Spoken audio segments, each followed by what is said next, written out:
Ladies and gentlemen, boys and girls, welcome to the Class Act at Kauai Community College, the show that highlights campus happenings and goes deeper with its professors and students so you can hear why this is where you want to be. It's that time. Let's get it on. I've got the pleasure of sitting down with, is it Professor? Doctor? I guess technically I'm Assistant Professor Dressler. Okay, Assistant Professor Dressler. I just want to make sure that I get that correct. I never want to make that mistake, especially as a student. Well, Professor Dressler, I want to take the opportunity to sit here with you, and I want to say I appreciate you taking your time to sit here with me, because you and I have seen each other a lot around campus, but we've never really had the chance to get to know one another and talk story. So I know that you are a man that wears kind of a few different hats here at Kauai Community College. Tell me about all the different things that you do here. Sure.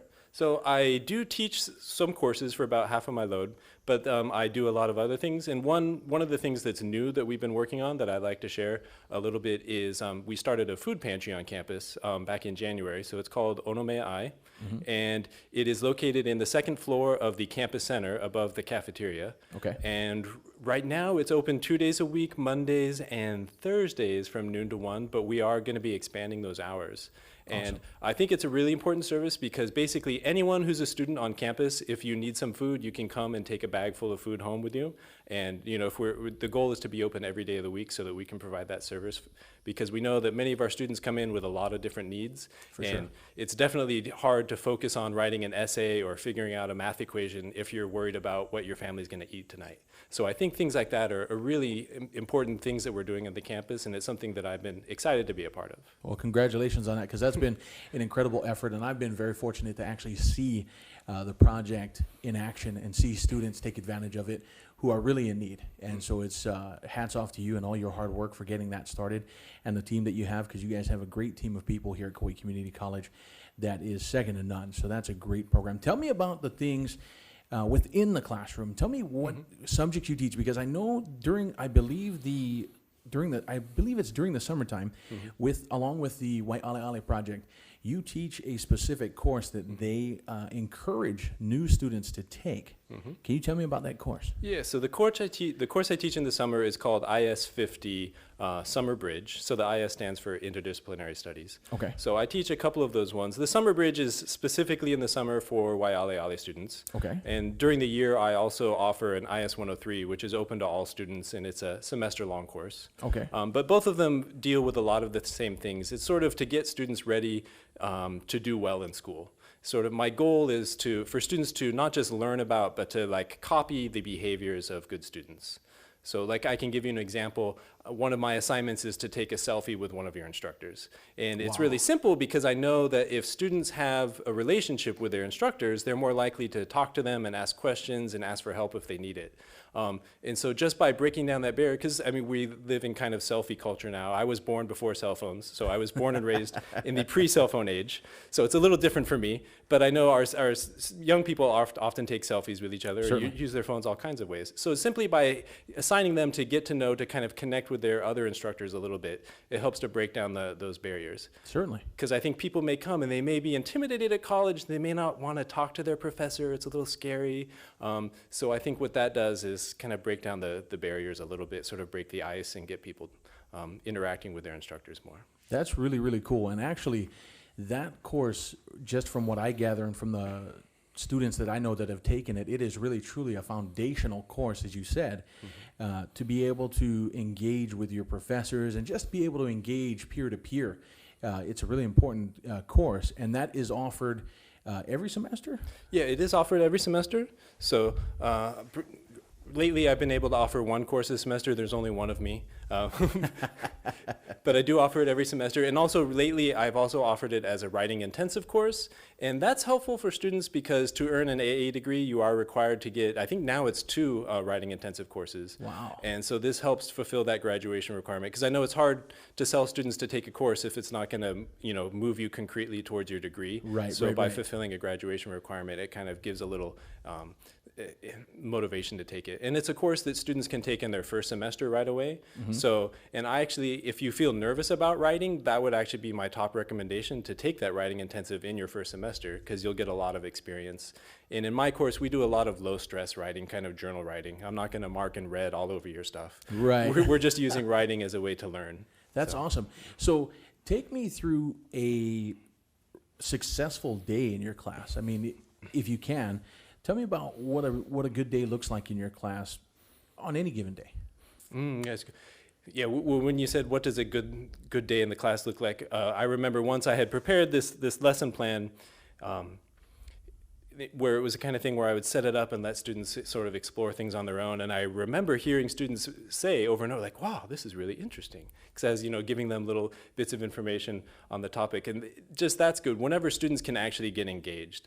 Because it's really depressing as a teacher if you're in front and no one's engaged. They're just sitting there quietly. You have no idea if they're paying attention. Right. So I try to avoid lecture as much as possible. I mean, sometimes it is a good way to deliver information.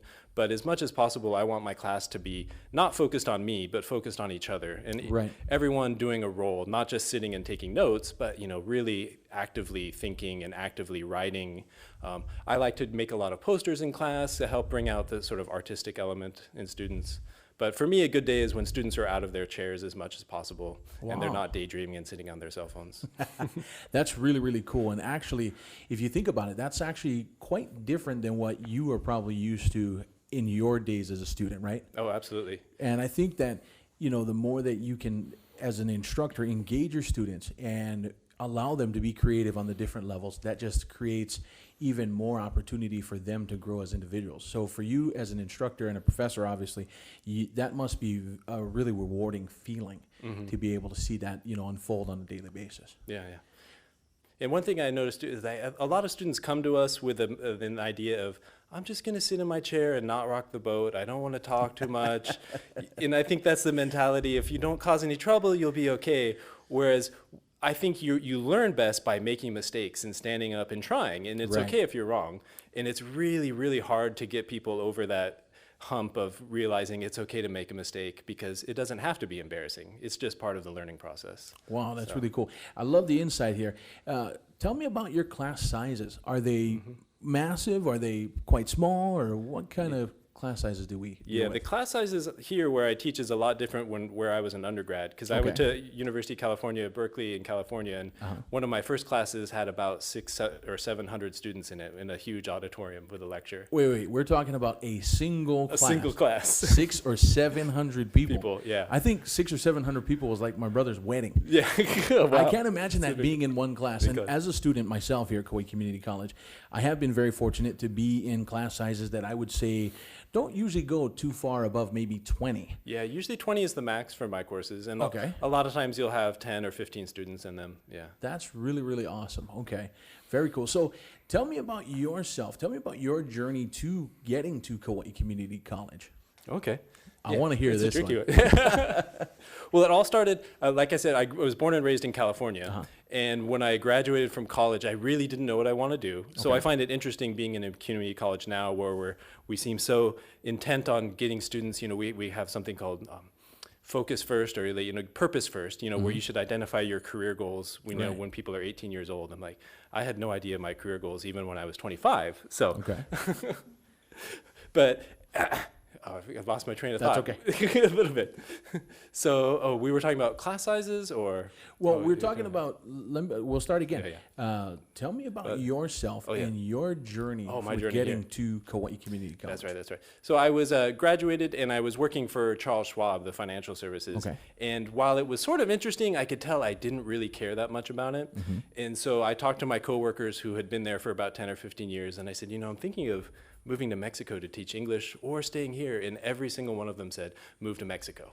I was like, okay, that's kind of a sign. So I was young and single. I didn't have any children. So I packed up and I moved to Mexico, and I did training to become an ESL teacher down in Puerto Vallarta. So I did some traveling around the world.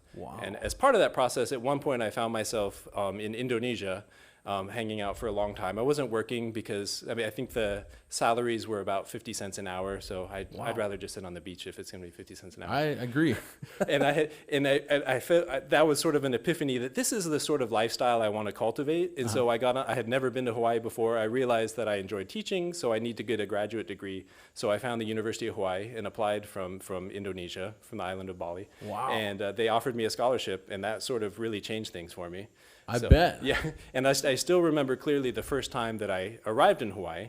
So I arrived in Honolulu Airport, and I needed to find a place to live. I didn't have any family or friends in on Oahu. Okay. So I was staying at the YMCA right across the street from the Ala Moana Hotel. Okay. I checked in, put my bags down, and it was a Friday, and I walked out and sat down on Ala Moana Beach. And within 5 seconds of sitting down, the fireworks show started. And I felt like, oh, that just feels like a welcome to me. I didn't know that every Friday at 6 or 7 o'clock they do a fireworks show in Waikiki. That was just for you. But it felt like it was just for me. And it's been that was in 2001, so it's been 19 years since then, since I moved to Hawaii.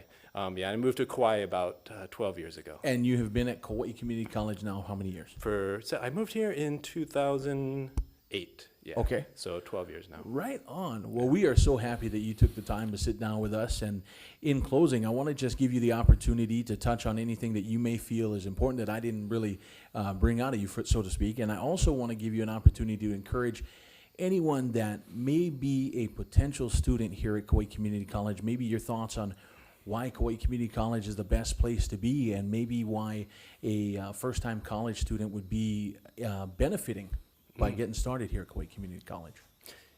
Yeah, I would encourage anyone who has an interest to go ahead and apply and speak with our admission staff. And one thing that a couple reasons why I think KCC is a really amazing place. One is affordability. If you plan ahead and apply for scholarships, it's really very doable to have your whole education paid for through scholarships and financial aid. You don't need to bury yourself in debt the way you might have to do if you went somewhere else. And another really good feature is we talked about earlier in this was the small class sizes. So it's really easy to know your professors, and you can get a lot of extra help from them. And especially if you are thinking about pursuing your education farther down the line, like a bachelor's degree or a master's degree or even later, we provide a really good foundation. In getting to know those professors, you can develop good relationships so they can give you recommendations for moving on. Very, very cool. Well, from me to you, thank you so much for sitting down and talking with me. It's been a pleasure. We need to do this more often, I think. Absolutely. All right. Okay. Thank you very much, Professor Dressler. Thank you. All right. Thank you for listening to the Class Act at Kauai Community College. The views and opinions shared by the host and any guests are solely theirs and do not reflect the feelings or opinions of Kauai Community College as an institution.